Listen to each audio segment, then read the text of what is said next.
Good afternoon. You're watching News Radar on TVWest. I'm Victoria Ubudenge. Here's what on the radar this hour. The House of Representatives begin final deliberations on President Tinubu's State Police Bill, with lawmakers expected to adopt the Senate version with only minor adjustments. Central Bank confirms its open foreign currency account for the disputed investment agency as the Chief of Staff visits the ICPC to testify over the controversial body the President says never existed. Oyo State launches a digital land survey registry to streamline the registration and verification of survey plans, aiming to boost transparency and efficiency in land administration. On the foreign scene, drug-resistant gonorrhea is spreading across Europe, with health officials warning of the rising local transmission. France, Germany, Sweden, and the UK among countries affected. And in sports, FIFA launches an investigation into the chaotic aftermath of the World Cup final, appointing a prosecutor to review the post-match scenes at MetLife Stadium. We'll bring you the details and more shortly.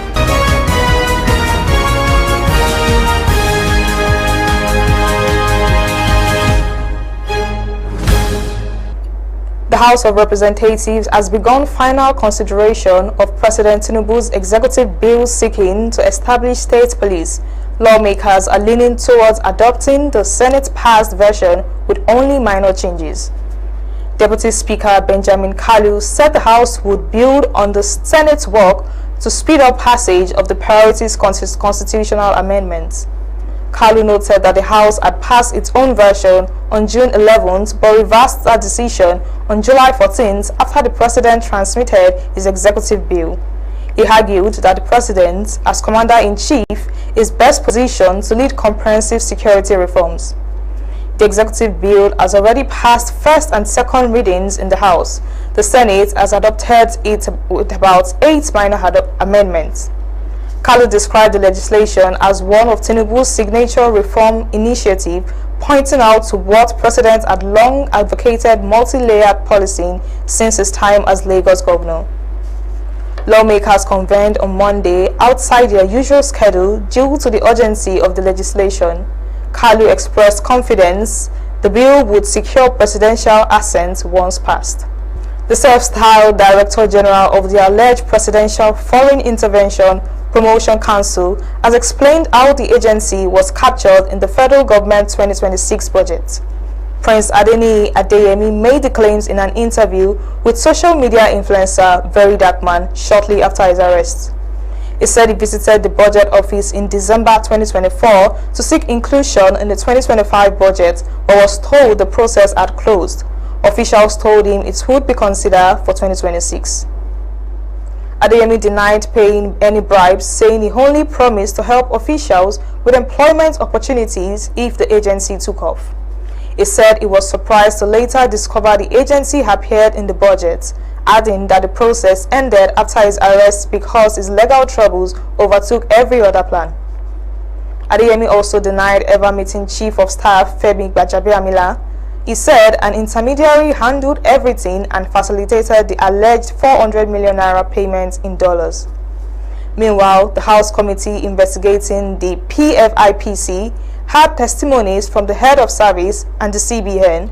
The head of service said the office rejected the council's request for organizational approval because it lacked documentation. The CBN also confirmed opening accounts for the council but said they remain inactive with zero balance. The Central Bank of Nigeria has admitted opening 2 foreign currency accounts for the controversial Presidential Foreign Investment Promotional Council. This came as Chief of Staff Femi Gbajabiamila appeared at the ICPC headquarters to testify in the ongoing investigation into the fictitious agency.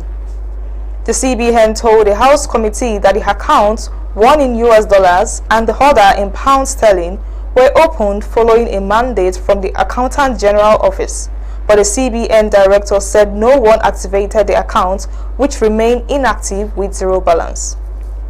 This contradicts the Accountant General's earlier claim that no accounts were opened in the agency's name. The head of service also testified that her office never allocated office space to the council. She said the space reportedly occupied by the council at the Federal Secretariat had been officially allocated to the office of the Secretary to the Government of the Federation. However, she revealed that during the 2025 manpower budget exercise, the council submitted documents and received an authorized establishment for 314 positions. The House Committee is investigating the existence and operations of the agency, which the presidency had disowned. Gbajabiamila has denied any involvement with the council. A civil society coalition is raising urgent concerns ahead of the Osun State governorship election, warning of an alleged plot to declare a state of emergency. The group claims political thugs are already terrorizing motor parks and that the police have failed to act, while calling on security agencies and the international community to safeguard democracy.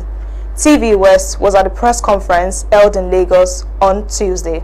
Ahead of the 2026 Osun State governorship election, a coalition of civil society organizations for good governance has called for vigilance, expressing concerns over reports of a possible declaration of a state of emergency in the state. At the press conference held in Lagos, the spokesperson of the group, Comrade Chief Declan Hiekari, said credible intelligence and reports from the state point to what he described as an alleged plot to create insecurity as a basis for imposing emergency rule in Osun. The group equally noted that it has received alarming amounts of specific acts of aggression already unfolding across the state, adding that political thugs have involved motor parks in several parts of the state to instill fear on the citizens and also disrupt economic activities ahead of the polls. Credible intelligence and disturbing ground reports point to a sinister, well-orchestrated plot to manufacture insecurity as a pretext to declare a state of emergency, suspend democratic governance,